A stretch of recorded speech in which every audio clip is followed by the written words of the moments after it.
सभी भक्तों और ईश्वर की संतानों को मेरा कोटि कोटि नमन।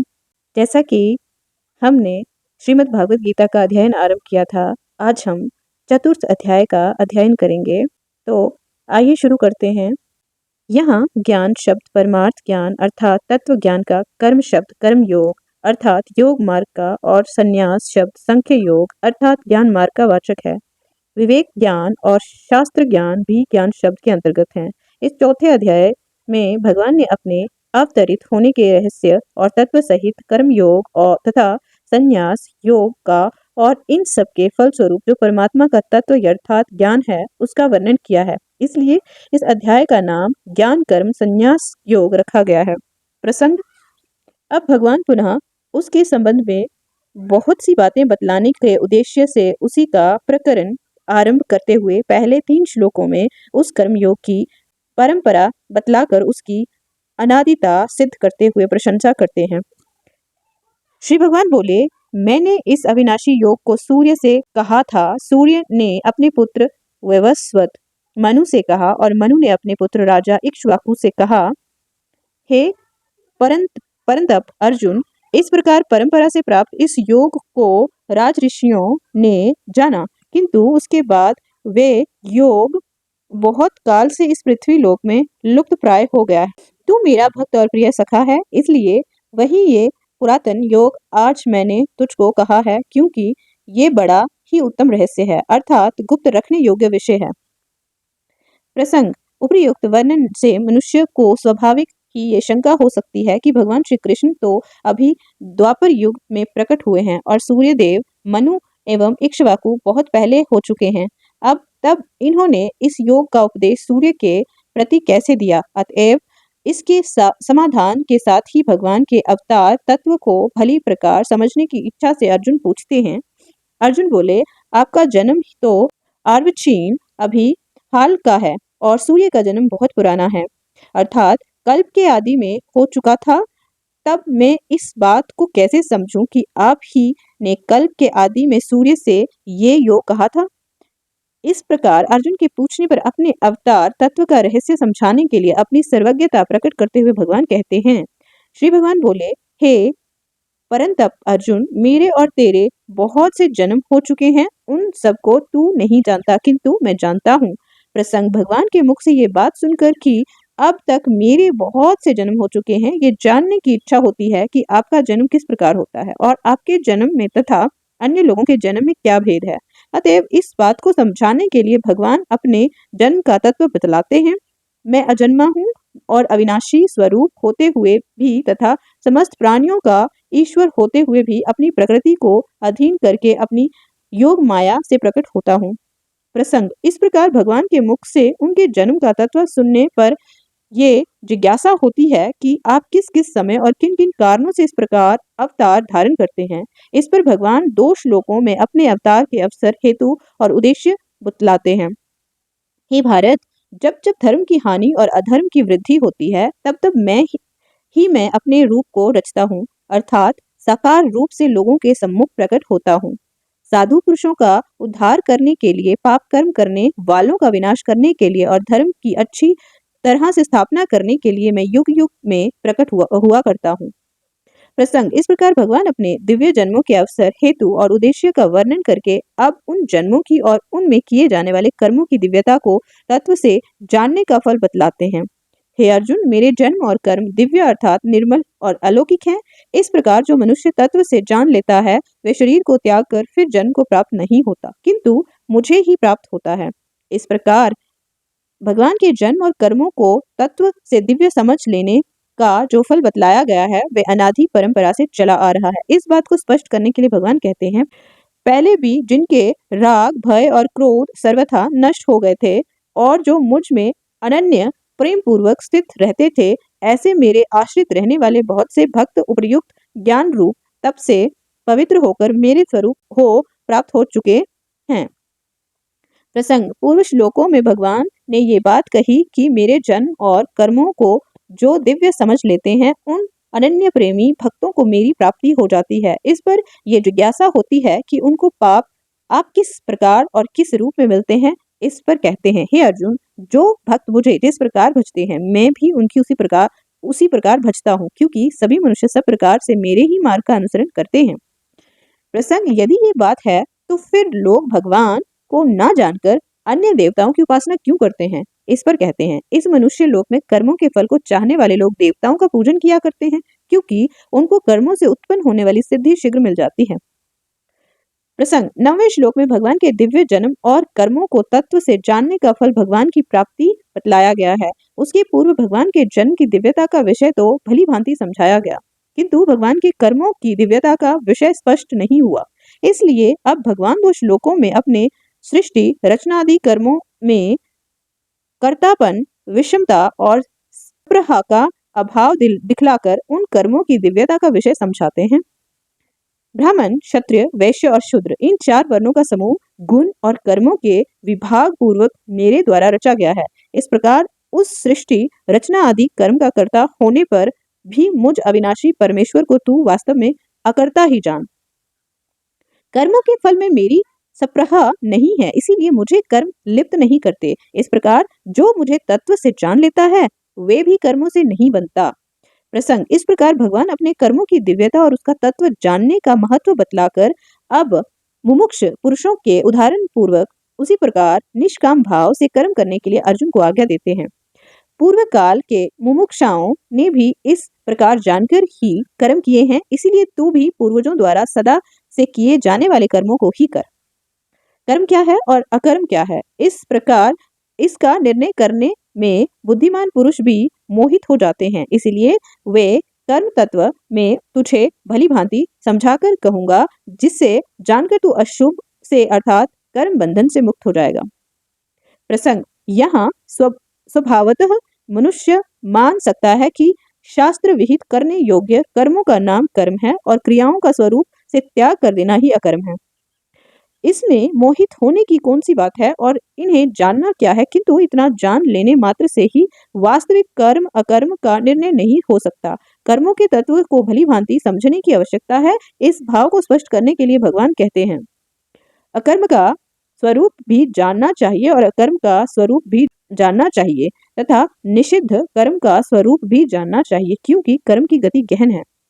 प्रसंग, इस प्रकार श्रोता के अंतकरण में रुचि और श्रद्धा उत्पन्न करने के लिए कर्म तत्व को गहन एवं उसका जानना आवश्यक बतलाकर अब अपनी प्रतिज्ञा के अनुसार भगवान कर्म का तत्व समझाते हैं।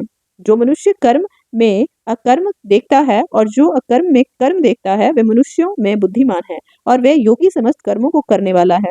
प्रसंग, इस प्रकार कर्मों में अकर्म और अकर्म में कर्म दर्शन का महत्व बतलाकर अब 5 श्लोक में भिन्न भिन्न शैली से उपयुक्त कर्म में अकर्म और अकर्म में कर्म दर्शन पूर्वक कर्म करने वाले सिद्ध और साधक पुरुषों की असंगता का वर्णन करके उस विषय को स्पष्ट करते हैं, जिसके संपूर्ण शास्त्र समस्त कर्म बिना कामना और संकल्प के होते हैं तथा जिसके समस्त कर्म ज्ञान रूप अग्नि के द्वारा भस्म हो गए हैं, उस महापुरुष को ज्ञानी जन भी पंडित कहते हैं।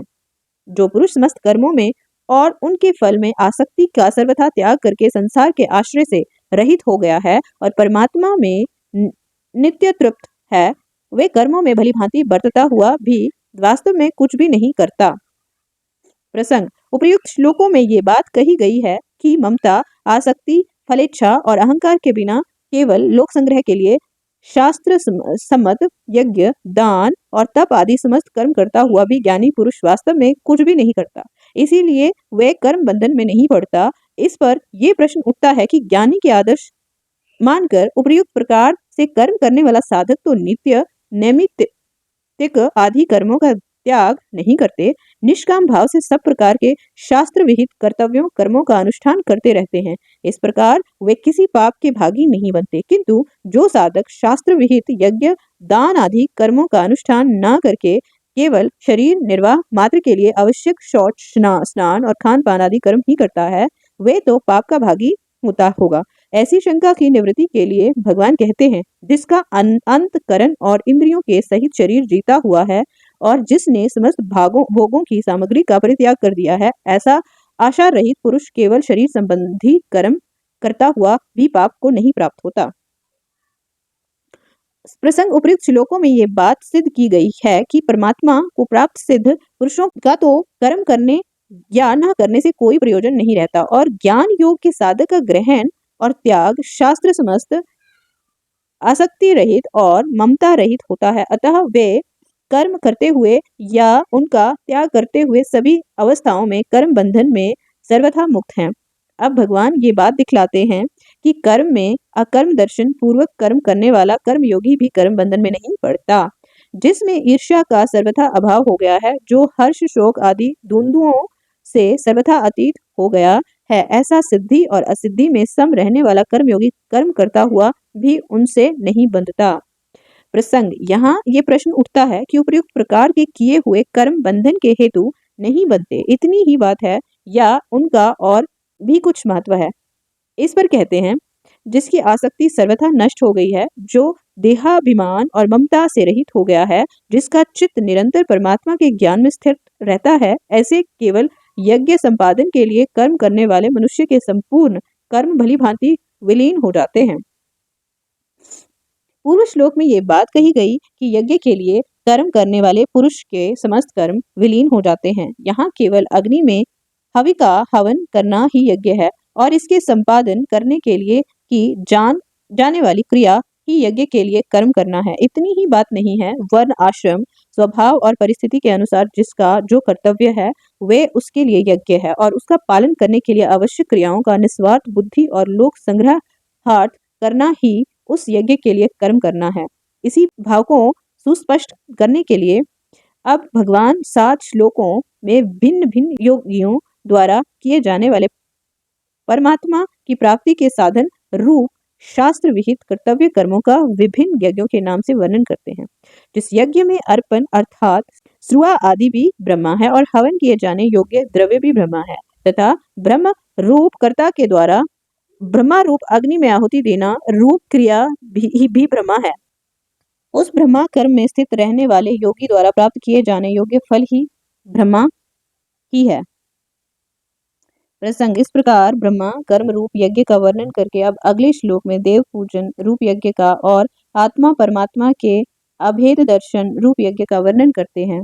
दूसरे योगी जन देवताओं के पूजन रूप यज्ञ का ही भली भांति अनुष्ठान किया करते हैं और अन्य योगी जन पर ब्रह्मा परमात्मा रूप अग्नि में अभेद दर्शन रूप यज्ञ के द्वारा ही आत्म रूप यज्ञ का हवन किया करते हैं। प्रसंग इस प्रकार देव यज्ञ और अभेद दर्शन रूप यज्ञ का वर्णन करने के अनंतर अब इंद्रिय संयम रूप यज्ञ का और विषय हवन रूप का वर्णन करते हैं। अन्य योगी जन श्रोत्र आदि समस्त इंद्रियों को संयम रूप अग्नियों में हवन किया करते हैं और दूसरे योगी लोग शब्द आदि समस्त विषयों को इंद्रिय रूप अग्नियों में हवन किया करते हैं। अब आत्म संयम योग रूप यज्ञ का वर्णन करते हैं। दूसरे योगी जन इंद्रियों की संपूर्ण क्रियाओं को और प्राणों की समस्त क्रियाओं को ज्ञान से प्रकाशित आत्म संयम योग रूप अग्नि में हवन किया करते हैं। प्रसंग इस प्रकार समाधि योग के साधन को यज्ञ का रूप देकर अब अगले श्लोक में द्रव्य यज्ञ तपोयज्ञ योग यज्ञ और स्वाध्याय रूप ज्ञान यज्ञ का संक्षेप में वर्णन करते हैं। कोई पुरुष द्रव्य संबंधी यज्ञ करने वाले हैं, कितने ही तपस्या रूप यज्ञ करने वाले हैं तथा दूसरे कितने ही योग रूप यज्ञ करने वाले हैं और कितने ही अहिंसा आदि तीक्ष्ण व्रतों से युक्त यत्नशील पुरुष स्वाध्याय रूप ज्ञान यज्ञ करने वाले हैं। प्रसंग द्रव्य ज्ञादि 4 प्रकार के यज्ञों का संक्षेप में वर्णन करके अब 2 श्लोकों में प्राणायाम रूप यज्ञों का वर्णन करते हुए सब प्रकार के यज्ञ करने वाले साधकों की प्रशंसा करते हैं। दूसरे कितने ही योगी जन अपान वायु और प्राण वायु को हवन करते हैं, वैसे ही अन्य योगी जन प्राण वायु में अपान वायु को हवन करते हैं तथा अन्य कितने ही नियमित आहार करने वाले प्राणायाम प्रायन पुरुष प्राण और अपान की गति को रोककर प्राणों को प्राणों में ही हवन किया करते हैं। ये सभी साधक यज्ञों द्वारा पापों का नाश कर देने वाले और यज्ञों को जानने वाले हैं। प्रसंग इस प्रकार यज्ञ करने वाले साधकों की प्रशंसा करके अब उन यज्ञों को करने से होने वाले लाभ और ना करने से होने वाली हानि दिखलाकर भगवान उपयुक्त प्रकार से यज्ञ करने की आवश्यकता का प्रतिपादन करते हैं। हे कुरुश्रेष्ठ अर्जुन, यज्ञ से बचे हुए अमृत का अनुभव करने वाले योगी जन सनातन परम ब्रह्मा परमात्मा को प्राप्त होते हैं, और यज्ञ न करने वाले पुरुष के लिए तो ये मनुष्य लोक भी सुखदायक नहीं है, फिर परलोक कैसे सुखदायक हो सकता है। प्रसंग 16वें श्लोक में भगवान ने ये बात कही थी कि मैं तुम्हें वे कर्म तत्व बतलाऊंगा जिसे जानकर तुम अशुभ से मुक्त हो जाओगे। उस प्रतिज्ञा के अनुसार 18वें श्लोक से यही यहाँ तक उस कर्म तत्व का वर्णन करके अब उसका उपसंहार करते हैं। इसी प्रकार और भी बहुत तरह के यज्ञ वेद की वाणी में विस्तार से कहे गए हैं। उन सब को तू मन, इंद्रिय और शरीर की क्रियाओं द्वारा संपन्न होने वाले जान। इस प्रकार तत्व से जानकर उनके अनुष्ठान द्वारा तू कर्म बंधन से सर्वथा मुक्त हो जाएगा। उपर्युक्त प्रकरण में भगवान ने कई प्रकार के यज्ञों का वर्णन किया और ये बात भी कही कि उनके सिवा और भी बहुत से यज्ञ वेद शास्त्रों में बतलाए गए हैं। इसलिए यहाँ ये जिज्ञासा होती है कि उन यज्ञों में से कौन सा यज्ञ श्रेष्ठ है। इस पर भगवान कहते हैं, हे परंतप अर्जुन, द्रव्यमय यज्ञ की अपेक्षा ज्ञान यज्ञ अत्यंत श्रेष्ठ है तथा यावन मात्र संपूर्ण कर्म ज्ञान में समाप्त हो जाते हैं। प्रसंग इस प्रकार ज्ञान यज्ञ की और उसके फलस्वरूप ज्ञान की प्रशंसा करके अब भगवान 2 श्लोकों में ज्ञान को प्राप्त करने के लिए अर्जुन को आज्ञा देते हुए उसकी प्राप्ति का मार्ग और उसका फल बतलाते हैं। उस ज्ञान को तू तत्वदर्शी ज्ञानियों के पास जाकर समझ, उनको भली भांति दंडवत प्रणाम करने से, उनकी सेवा करने से और कपट छोड़कर सरलता पूर्वक प्रश्न करने से वे परमात्मा तत्व को भली भांति जानने वाले ज्ञानी महात्मा तुझे उस तत्व ज्ञान का उपदेश करेंगे, जिसको जानकर फिर तू इस प्रकार मोह को नहीं प्राप्त होगा। तथा हे अर्जुन, जिस ज्ञान के द्वारा तू संपूर्ण भूतों को निशेष भाव से पहले अपने में और पीछे मुझ सच्चिदानंद घन परमात्मा में देखेगा। प्रसंग इस प्रकार गुरुजनों से तत्व ज्ञान सीखने की विधि और उसका फल बतलाकर अब उसका महात्म्य बतलाते हैं। यदि तू अन्य सब पापियों से भी अधिक पाप करने वाला है तो भी तू ज्ञान रूप नौका द्वारा निसंदेह संपूर्ण पाप समुद्र से भली भांति तर जाएगा। प्रसंग कोई भी दृष्टांत परमार्थ विषय को पूर्ण रूप से नहीं समझा सकता, उसके एक अंश को ही समझाने के लिए उपयोगी होता है। अतएव पूर्व श्लोक में बतलाए हुए ज्ञान के महत्व को अग्नि के दृष्टांत से पुनः स्पष्ट करते हैं, क्योंकि हे अर्जुन, जैसे प्रज्वलित अग्नि ईंधनों को भस्ममय कर देता है, वैसे ही ज्ञान रूप अग्नि संपूर्ण कर्मों को भस्ममय कर देता है। इस प्रकार 34वें श्लोक से यहाँ तक तत्वज्ञानी महापुरुषों की सेवा आदि करके तत्व ज्ञान को प्राप्त करने के लिए कहकर भगवान ने उसके फल का वर्णन करते हुए उसका महात्म्य बतलाया। इस पर यह जिज्ञासा होती है कि तत्व ज्ञान ज्ञानी महापुरुषों से श्रवण करके विधि पूर्वक मनन और निधि ध्यान सनादि ज्ञान योग के साधनों द्वारा ही प्राप्त किया जा सकता है या इसकी प्राप्ति का कोई दूसरा मार्ग भी है। इस पर अगले श्लोक में पुनः उस ज्ञान की महिमा प्रकट करते हुए भगवान कर्म योग के द्वारा ही भी वही ज्ञान अपने आप प्राप्त होने की बात करते हैं। इस संसार में ज्ञान के समान पवित्र करने वाला निसंदेह कुछ भी नहीं है। उस ज्ञान को कितने ही काल से कर्म योग के द्वारा शुद्धांत करण हुआ मनुष्य अपने आप ही आत्मा में पा लेता है। इस प्रकार तत्व ज्ञान की महिमा कहते हुए उसकी प्राप्ति के सांख्य योग और कर्म योग 2 उपाय बतलाकर अब भगवान उस ज्ञान की प्राप्ति के पात्र का निरूपण करते हुए उस ज्ञान का फल परम शांति की प्राप्ति बतलाते हैं। जितेंद्रिय, साधन परायण और श्रद्धावान मनुष्य ज्ञान को प्राप्त होता है तथा ज्ञान को प्राप्त होकर वे बिना विलंब के तत्काल ही भगवत प्राप्ति रूप परम शांति को प्राप्त हो जाता है। प्रसंग इस प्रकार श्रद्धावान को ज्ञान की प्राप्ति और उस ज्ञान से परम शांति की प्राप्ति बतलाकर अब श्रद्धा और विवेकहीन संशयात्मा की निंदा करते हैं। विवेकहीन और श्रद्धा रहित संशय युक्त मनुष्य परमार्थ से अवश्य भ्रष्ट हो जाता है। ऐसे संशय युक्त मनुष्य के लिए ना ये लोक है, ना परलोक है और ना सुख ही है। प्रसंग इस प्रकार अविवेक और अश्रद्धा से के सहित संशय को ज्ञान प्राप्ति में बाधक बतलाकर अब विवेक द्वारा संशय का नाश करके कर्म योग का अनुष्ठान करने में अर्जुन का उत्साह उत्पन्न करने के लिए संशय रहित तथा यश में किए हुए अंतकरण वाले कर्म योगी की प्रशंसा करते हैं। हे धनंजय, जिसने कर्म योग की विधि से समस्त कर्मों का परमात्मा में अर्पण कर दिया और जिसने विवेक द्वारा समस्त संशयों का नाश कर दिया है, ऐसे वश में किए हुए अंतःकरण वाले पुरुषों का कर्म नहीं बांधते। प्रसंग इस प्रकार कर्म योगी की प्रशंसा करके अब अर्जुन को कर्म योग में स्थित होकर युद्ध करने की आज्ञा देकर भगवान इस अध्याय का उपसंहार करते हैं।